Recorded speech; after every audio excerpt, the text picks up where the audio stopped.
Hey, this is Russ. I'm making pot roast today, and I'm gonna take you guys along with me. We're gonna put this in an Instant Pot, and I'm gonna show you we can do the whole thing in one unit. We won't need to use multiple pots to do it. And I've pre-cut everything to make life easier for you, so you don't have to sit there and watch me cut this. So I've cut up some pot roast. What is pot roast? Is that the least expensive cut? I don't know. I'm guessing it is, but I think that's okay, because once you use a pressure cooker, it's gonna make it pretty good anyways. And I've pre-cut some potatoes and carrots, and I also have celery pre-cut. And if you like onions, put an onion in there too. Unfortunately, my wife doesn't like onions too much, so we're skipping that. But feel free to put that in for your family's recipe. I'm gonna be putting in some frozen peas. We're gonna be using beef broth. And as far as seasonings, we've got some parsley flakes, we've got some thyme, a couple of bay leaves, and a little bit of pepper and a little bit of salt. You know, the beef broth is fairly salty usually, so you don't need a whole lot of it, but I'm gonna put a little bit in the meat when we saute it. So let me show you real quickly how I go about doing this. All right, so what we're gonna do is we're gonna remove the lid of the Instant Pot. Let's put that over here. And I'm gonna turn the unit on. And we're gonna move to this setting here, which says saute.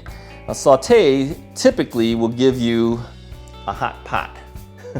That's all it's gonna do. And that'll allow us to actually sear the meat a little bit. So it's on. I'm gonna put a little bit of oil in here. We don't need a whole lot, but I'll put a little bit in there. I'm gonna let that come up to temp. All right, we've come up to temperature on the oil, and I'm gonna go ahead and put in the meat at this point. So we're just gonna put that right in there.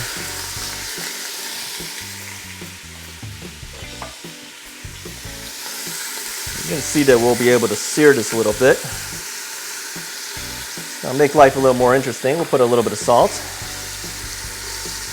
Season that up. Let's put a little bit of pepper as well. Put that in there. And a little bit of soy sauce. Yeah, soy sauce adds a little bit of flavor to that. And we're just gonna let this come up again to temp. Well, once you put the meat in there, of course, the temperature drops quite a bit because the meat is kind of cold. So if you have this at room temperature, that's gonna be a lot easier, but we don't. So we're gonna wait a little bit and let this come back up to temp again. All right, as this is coming up to temperature here, I'm going to just stir this a little bit here to brown the meat a little bit more.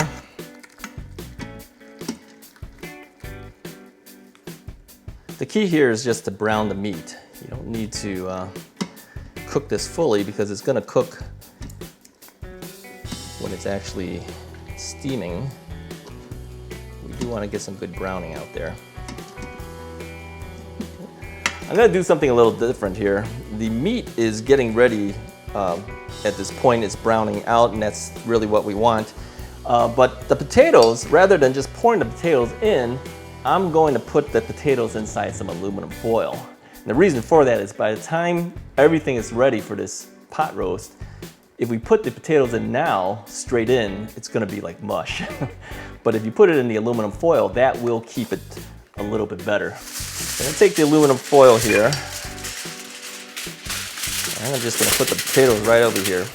Now you can do all this at one time, or you can do it in stages. I'm gonna do it in stages here because I think it'll be too big of a packet. So I'm just gonna do this in one pack here. And I'm gonna do the second half of it right here. I'm going to close up the potatoes inside some aluminum foil, and that'll make it a little bit easier for later. But everything else can go in at this point. So I'm going to take the celery, throw that in, and I'm going to take the carrots and throw that in. And let's put a little bit of peas. Now you could actually put the peas last if you want, but let's try it. We'll just stick it in there for now. There we go. That's probably enough. Parsley flakes. A bit of thyme. and 2 bay leaves. Throw that in there. I'm going to use the beef broth. Let's pour the whole thing in there. Now this is what's going to give us the flavor, of course, of the beef. We'll use the whole thing. There we go. Then, on top of everything, I'm going to put the potatoes. Final pack. Put these up on top. Close the lid. All right, I am going to cancel what we have now, and I'm going to actually do manual pressure cooking. So on my unit, it's called pressure cook, and I'm going to pump this thing up all the way .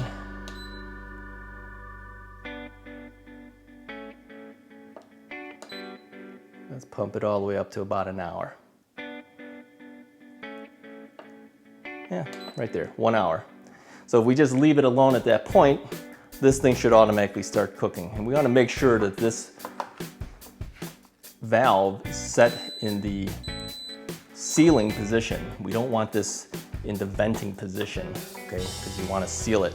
So now that the unit's on, the unit will come up to pressure, and then in about an hour, we'll be done.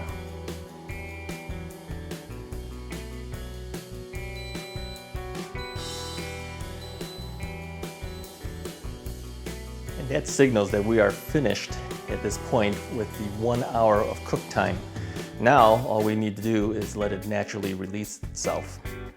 All right, the Instant Pot has released at this point, and so now I'm gonna go ahead and open up the lid, and we're gonna remove the potatoes.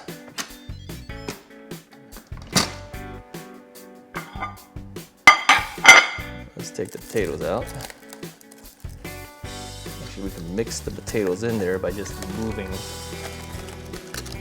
the aluminum foil. So the potatoes actually look pretty decent. And we'll put that to the side.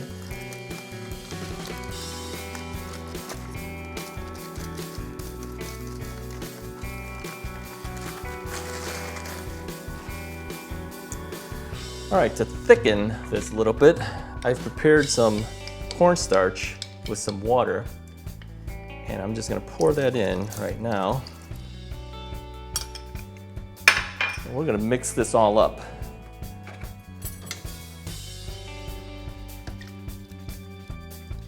Now, the residual heat of this might be enough to thicken the sauce, or you could actually turn it back on, but I'm not going to do that.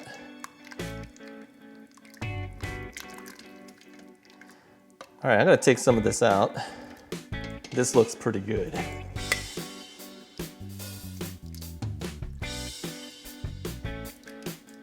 Get some potatoes in here too. Okay, let's give this a try. Let's see how this is. I'm gonna try a little bit of the vegetables first. Very good. And the meat is totally tender. You just use the spoon, it'll cut right into it.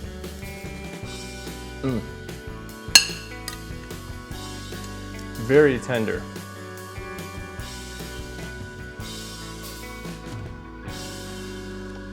I'm happy with that.